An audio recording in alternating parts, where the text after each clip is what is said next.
Hey everyone, this is Dr. Dev and welcome back to my new YouTube channel, Dr. Dev Radiology. In this video, we will be going through the case of a 17-year-old female patient who presented to the ER with intense episodes of coughing after eating, followed by dysphagia and vomiting for the last 1 week. In this chest radiograph, our attention is immediately drawn to the widened mediastinum with the abnormal aortic contour. The normal aorta in a 17-year-old almost never looks like this. In addition, if you look closely at the heart shadow, you will see a retrocardiac opacity. Here's an image showing how the aortic outline of this patient looks in comparison to a normal aorta. Coming to the retrocardiac opacity, since the hilar vessels are visible through it, the pathology does not appear to be hilar in origin. This is the basis of the hilar overlay sign, so the pathology is most likely in the mediastinum.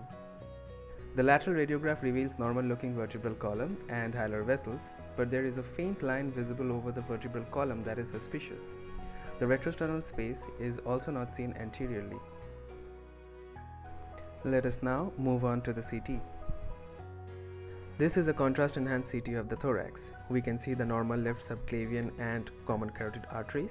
Just below them, there is an abnormal structure with contrast. If we follow it down, we can see that at the level of the arch of aorta, there is dilatation of the arch with multiple lumen.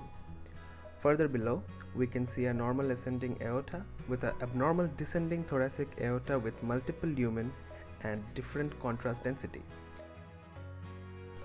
As we continue, we can see dissection with the intimal flaps as well as a large false lumen which is seen to push the heart anteriorly. The aorta finally becomes normal before entering the abdomen through the diaphragm. This is a case of extensive dissection of the thoracic aorta with aneurysmal dilatation, multiple lumen and intimal flaps. Thank you for watching. If you found this video useful and want to be notified when I publish the next one, please subscribe to my channel and turn your notifications on. If you'd like to see more cases like this, I'm also available on Facebook and Instagram.